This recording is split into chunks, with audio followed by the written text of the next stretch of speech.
നമസ്കാരം. ആയില്യം നക്ഷത്രക്കാർക്ക് ഈ ഒരു വർഷക്കാലഘട്ടത്തിലുണ്ടാകുന്ന സർവ്വ ഐശ്വര്യങ്ങളും എന്തെല്ലാമാണെന്ന് നോക്കാം. ഈശ്വര അനുഗ്രഹത്താൽ ഒരുപാട് നേട്ടങ്ങൾ വന്നു ചേരുന്ന ഒരു വർഷക്കാലഘട്ടം തന്നെയാണ്. സർവ്വ ഐശ്വര്യങ്ങളും ജീവിതത്തിൽ ഉറപ്പായും വന്നു ചേരുന്ന ഒരു വർഷക്കാലഘട്ടം.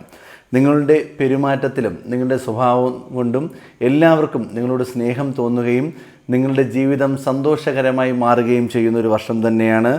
നിങ്ങളുടെ സ്വഭാവത്തിൽ ചെറിയ ദേഷ്യമോ അല്ലെങ്കിൽ ആരോടത്തെങ്കിലും ശത്രുതയോ ഉണ്ടായിരുന്നു എന്നുണ്ടെങ്കിൽ അതെല്ലാം മാറുകയും എല്ലാവർക്കും നിങ്ങളോട് സ്നേഹമുണ്ടാകുകയും നിങ്ങൾക്ക് സ്നേഹമുണ്ടാകുകയും ഐശ്വര്യങ്ങൾ വന്നു ചേരുകയും സമൃദ്ധി ഉണ്ടാകുകയും ചെയ്യുന്ന ഒരു വർഷക്കാലഘട്ടം.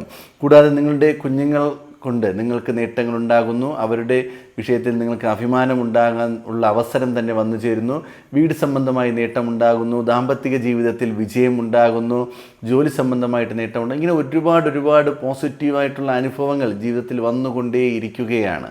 അപ്പോൾ സാമ്പത്തികപരമായിട്ടുള്ള നേട്ടങ്ങളും നല്ലൊരു കുടുംബജീവിതവും എല്ലാം വന്നു ചേരുന്ന മനോഹരമായ ഒരു വർഷക്കാലഘട്ടം തന്നെയാണ്. ഈ ഒരു വർഷക്കാലഘട്ടം ആയില്യം നക്ഷത്രക്കാർക്കുണ്ടാകുന്ന ഗുണഫലങ്ങളും ദോഷഫലങ്ങളും അതിനുള്ള പരിഹാരങ്ങളും എന്തെല്ലാമാണെന്ന് നോക്കാം. വീഡിയോ പൂർണ്ണമായും തന്നെ കാണുക.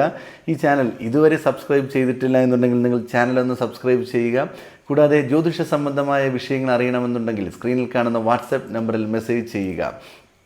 ജാതകഫലം ഫോണിലൂടെ അറിയുന്നതിന് വാട്സാപ്പിൽ മെസ്സേജ് ചെയ്താൽ മാത്രം മതി. കൂടാതെ ക്ഷേത്രത്തിൽ എല്ലാ മാസവും ഒരു ത്രിമൂർത്തി ദേവി സർവകാര്യസിദ്ധി പൂജ, ഒരു വലിയൊരു പൂജ നടക്കുകയാണ്. ഈ പൂജ നടക്കുന്നത് എൻ്റെ പ്രേക്ഷകർക്ക് വേണ്ടി മാത്രമാണ്. കാരണം ഒരുപാട് പ്രേക്ഷകർ അവരുടെ ബുദ്ധിമുട്ടുകൾ പറയുമ്പോൾ അവർക്ക് വേണ്ടി എനിക്ക് ചെയ്യാൻ പറ്റുന്ന കാര്യം അവർക്ക് വേണ്ടി പ്രാർത്ഥിക്കുക, അവർക്ക് വേണ്ടി പൂജ കഴിപ്പിക്കുക എന്നതാണ്. അപ്പോൾ പലരും അവരുടെ പേരും നക്ഷത്രവും അവരുടെ ജീവിതത്തിൽ അനുഭവിച്ചിരിക്കുന്ന വിഷയവും എന്താണെന്ന് കമൻറ്റ് ബോക്സിൽ രേഖപ്പെടുത്തുന്നുണ്ട്. നമ്മളും അതുപോലെ തന്നെ നമുക്ക് എന്തെങ്കിലും ബുദ്ധിമുട്ടുണ്ടെന്നുണ്ടെങ്കിൽ അവരുടെ പേര്, നക്ഷത്രം, നിങ്ങൾ അനുഭവിച്ചുകൊണ്ടിരിക്കുന്ന ബുദ്ധിമുട്ട് എന്താണ് അതൊന്ന് കമൻറ്റ് ബോക്സിൽ രേഖപ്പെടുത്തുക. കൃത്യമായി അത് രേഖപ്പെടുത്തുകയും നിങ്ങൾക്ക് വേണ്ടി പ്രാർത്ഥിക്കുകയും ചെയ്യും. ചെറിയൊരു മാറ്റം നമ്മുടെ പൂജ മുഖാന്തരം നിങ്ങൾക്കുണ്ടായാൽ അത് തന്നെയാണ് ഏറ്റവും വലിയൊരു സന്തോഷമായി കരുതുന്നത്. ഈ നക്ഷത്രക്കാർക്ക് 1201 ആണ്ട് ചിങ്ങം മുതൽ കർക്കിടകം വരെ ഉണ്ടാകുന്ന ഗുണദോഷ ഫലങ്ങൾ എന്തെല്ലാമാണെന്ന് നോക്കാം. ജോലിയിൽ ചെറിയൊരു ബുദ്ധിമുട്ട് വരുവാൻ സാധ്യത കൂടുതലായി കാണുന്നുണ്ട്. സർവ്വ ഐശ്വര്യങ്ങളും വന്നു ചേരുമെന്നുണ്ടെങ്കിൽ ജോലി സംബന്ധമായ കാര്യങ്ങൾ വളരെയധികം സൂക്ഷിച്ച് കൈകാര്യം ചെയ്യേണ്ടത് തന്നെയാണ്. കാരണം നിത്യവും ജോലി ചെയ്യുന്ന വ്യക്തികൾക്ക് ജോലി ഇല്ലാത്ത ഒരവസ്ഥയാണ് ഇപ്പോൾ കണ്ടുവരുന്നത്. അപ്പോൾ നിങ്ങൾക്ക് എല്ലാ ദിവസവും ജോലിക്ക് വേണ്ടി ശ്രമിക്കുകയും അതിൽ പോകുകയും സാമ്പത്തികമൊക്കെ നേടി വരികയും ചെയ്യുന്ന വ്യക്തികളാണെന്നുണ്ടെങ്കിൽ പെട്ടെന്ന് തന്നെ അതില്ലാതെ പല കാരണങ്ങളാവാം. ചിലപ്പോൾ നിങ്ങൾ ചെയ്തുകൊണ്ടിരുന്ന കമ്പനിക്ക് ബുദ്ധിമുട്ടുണ്ടാകുന്നു, അല്ലെന്നുണ്ടെങ്കിൽ നിങ്ങൾക്ക് ആരോഗ്യപരമായ ബുദ്ധിമുട്ടുണ്ടാകുന്നു, അല്ലെങ്കിൽ പോകാൻ പറ്റാത്ത നിങ്ങൾക്കുള്ള ഒരു ചെറിയ പ്രശ്നങ്ങളാൽ, മാനസികമായിട്ടുള്ള പ്രശ്നങ്ങളോ അല്ലെങ്കിൽ മറ്റാവശ്യങ്ങൾ വരുന്നത് കൊണ്ട് ജോലിക്ക് പോകാൻ പറ്റുന്നത്, അങ്ങനെ ജോലി ഇല്ലാത്തൊരവസ്ഥ. ഒരാഴ്ചയിൽ നിങ്ങൾ 6 ദിവസം ജോലിക്ക് പോയിക്കൊണ്ടിരുന്ന വ്യക്തിയാണെന്നുണ്ടെങ്കിൽ ചിലപ്പോൾ 3 ദിവസം പോകാൻ പറ്റുന്നു, 2 ദിവസം പോകാൻ പറ്റുന്നു, അങ്ങനെ ഒരു ബുദ്ധിമുട്ട് വരുന്നു. അങ്ങനെയൊക്കെ എന്തെല്ലാം ബുദ്ധിമുട്ട് വന്നാലും സാമ്പത്തികപരമായിട്ട് വലിയൊരു ബുദ്ധിമുട്ടില്ല ജീവിതം മുന്നോട്ട് നയിക്കുവാൻ സാധിക്കുന്നു. അതുപോലെ തന്നെയാണ് ഗവൺമെൻറ് ജോലി ചെയ്യുന്ന വ്യക്തികൾക്ക്. നിങ്ങൾ ഒരു സ്ഥലത്തോട്ട് സ്ഥലം മാറാൻ വേണ്ടി ആഗ്രഹിക്കുന്നുണ്ടെങ്കിൽ അത് കിട്ടാത്തൊരവസ്ഥ, കൂടാതെ മേലുദ്യോഗസ്ഥരിൽ നിന്നുള്ള ഒരു അംഗീകാരം ലഭിക്കാത്ത ഒരവസ്ഥ, അതിൽ നമുക്കൊരു മാനസികപരമായിട്ടുള്ളൊരു ബുദ്ധിമുട്ട്. ഞാൻ ഇത്രയും ആത്മാർത്ഥമായിട്ട് വർക്ക് ചെയ്തിട്ടും നമുക്ക് അതിൻ്റേതായ ഒരു വില കിട്ടുന്നില്ല, അതിൻ്റെ ഒരു പൊസിഷൻ കിട്ടുന്നില്ല. പ്രൈവറ്റ് ജോലി ചെയ്യുന്ന വ്യക്തികൾക്കും ഇത് തന്നെയാണ് ഏറ്റവും വലിയൊരവസ്ഥ. അവരുടെ ടാർഗറ്റുകളെല്ലാം അച്ചീവ് ചെയ്ത് മുന്നോട്ട് പോയാലും അവർക്ക് അതിൻ്റേതായ പ്രതിഫലം ലഭിക്കാതെ വരുന്നു. ചിലപ്പോൾ ശമ്പളം വരെ കിട്ടുവാൻ വേണ്ടി ഒരുപാട് ലേറ്റാകുന്ന ഒരു വർഷകാലഘട്ടം തന്നെയാണ്. അപ്പോൾ ഈ ഒരു കാലഘട്ടത്തിൽ ജോലി മാറാൻ ആഗ്രഹിക്കുന്ന വ്യക്തികളാണ് നിങ്ങളെന്നുണ്ടെങ്കിൽ ഒരിക്കലും ജോലി മാറാതിരിക്കും. ഇപ്പോൾ നിൽക്കുന്ന അവസ്ഥയിൽ നിന്ന് തന്നെ ഒരു വർഷ കാലഘട്ടം മുന്നോട്ട് പോയിട്ട് അതിനുശേഷം മാറുന്നത് നല്ലതായിരിക്കും. കാരണം ഇപ്പോൾ നിങ്ങൾ ആ ജോലി വിട്ട് ഇറങ്ങിക്കഴിഞ്ഞാൽ മറ്റൊരു സ്ഥലത്ത് ജോലി കിട്ടാൻ ബുദ്ധിമുട്ടായിരിക്കും. മാത്രമല്ല ചിലപ്പോൾ അവിടെ മറ്റൊരു സ്ഥലത്ത് ജോലി കിട്ടി അവിടെ കയറുമ്പോഴേക്കും നേരത്തെ ചെയ്തുകൊണ്ടിരുന്നതിനേക്കാളും ജോലി ഭാരം കൂടുതലായിരിക്കും നമുക്ക് ചെയ്യേണ്ടി വരുന്നത്. അതിൽ കൂടാതെ ചിലപ്പോൾ ശമ്പളം കൃത്യമായി ലഭിക്കാതെ വരുന്നു, ശമ്പളം അതിനേക്കാളും കുറച്ച് ലഭിക്കുന്നു. ഇങ്ങനെയൊക്കെയുള്ളൊരു ബുദ്ധിമുട്ട് വരാൻ സാധ്യത ഉള്ളതുകൊണ്ട് ജോലി കാര്യത്തിൽ വളരെയധികം ശ്രദ്ധ പുലർത്തേണ്ടത് വളരെ നല്ലത് തന്നെയായിരിക്കും. കൂടാതെ ബിസിനസ് ചെയ്യുന്ന വ്യക്തികൾ വളരെയധികം ശ്രദ്ധിച്ച് മുന്നോട്ട് പോവുക. ഈ ഷെയർ മാർക്കറ്റിലൊക്കെ പൈസ നിക്ഷേപിക്കുന്ന ആൾക്കാരുണ്ടെന്നുണ്ടെങ്കിൽ വളരെ സൂക്ഷിച്ച് ചെയ്യുക. കാരണം ഈ ഒരു വർഷ കാലഘട്ടം നിങ്ങൾ വളരെയധികം സൂക്ഷിക്കേണ്ടത് തന്നെയാണ്. ആർക്കെങ്കിലും വേണ്ടി കടം കൊടുക്കുകയാണെന്നുണ്ടെങ്കിൽ അതും വളരെ സൂക്ഷിക്കുക. തിരിച്ച് കിട്ടാൻ ചാൻസ് വളരെ കുറവ് തന്നെയാണ്. കേസ്, വഴക്ക് ഇവയൊക്കെ നടന്നുകൊണ്ടിരിക്കുന്ന വ്യക്തികൾക്ക് പരാജയങ്ങളും നഷ്ടങ്ങളും തോൽവികളും വരുവാൻ സാധ്യതയുണ്ട്.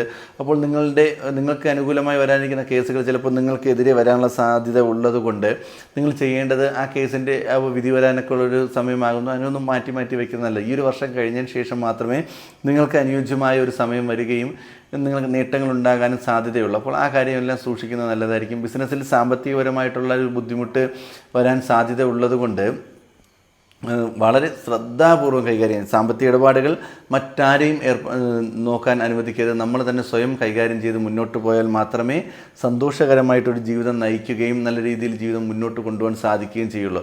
ചെറിയ ചെറിയ ബിസിനസ്സിൽ കുറവുകൾ വന്നാലും ഒരു വർഷം കഴിയുമ്പോൾ നമുക്കത് മാറ്റിയെടുക്കുവാൻ സാധിക്കും. പുതിയ ബിസിനസ്സുകൾ ഈ ഒരു കാലയളവിൽ തുടങ്ങാതിരിക്കുന്നത് വളരെ നല്ലത് തന്നെയായിരിക്കും. കാര്യതടസ്സങ്ങൾ മാറിക്കിട്ടും എന്നുണ്ടെങ്കിലും വിദ്യാഭ്യാസപരമായി ചെറിയ ചെറിയ പ്രശ്നങ്ങൾ ജീവിതത്തിലേക്ക് ഇങ്ങനെ വന്നുകൊണ്ടേയിരിക്കുന്നുണ്ട്.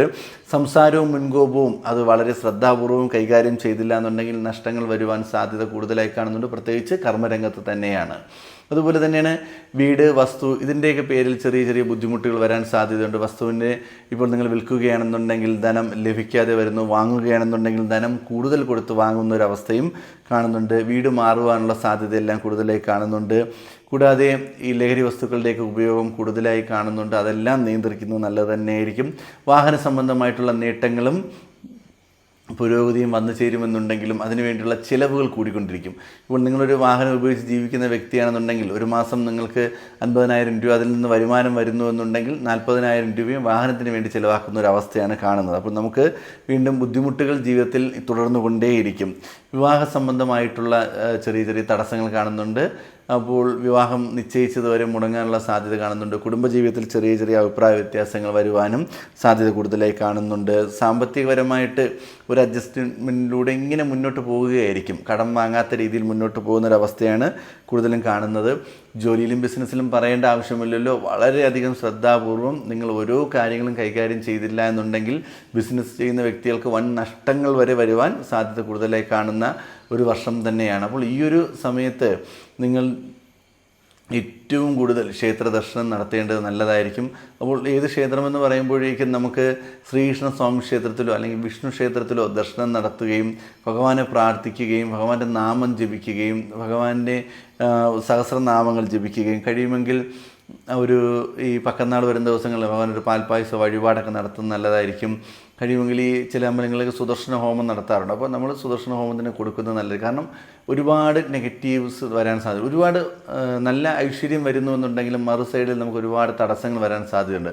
അപ്പോൾ സുദർശന ഹോമമൊക്കെ കഴിപ്പിക്കാം. കഴിയുമെന്നുണ്ടെങ്കിൽ സാമ്പത്തികം ഉണ്ടെന്നുണ്ടെങ്കിൽ നമുക്ക് വീട്ടിൽ തന്നെ ഒരു സുദർശന ഹോമമൊക്കെ ചെയ്തു കഴിഞ്ഞാൽ വീടിനുള്ളിലും ഐശ്വര്യം ഉണ്ടാവും, തടസ്സങ്ങൾ മാറിക്കിട്ടും, നേട്ടങ്ങളൊക്കെ ഉണ്ടാകാൻ സാധ്യതയുണ്ട്. നിങ്ങളാൽ കഴിയുന്ന രീതിയിലുള്ള എല്ലാ പരിഹാരവും വിഷ്ണു ഭഗവാനോ അല്ലെങ്കിൽ ശ്രീകൃഷ്ണ സ്വാമിക്കോ ഒക്കെ ചെയ്ത് മുന്നോട്ട് പോയി കഴിഞ്ഞാൽ ജീവിതത്തിൽ ഏറെക്കുറെ തടസ്സങ്ങൾ മാറുകയും സന്തോഷകരമായി ഈ ഒരു വർഷ കാലഘട്ടം ജീവിതം മുന്നോട്ട് കൊണ്ടുപോകാൻ സാധിക്കുകയും ചെയ്യും.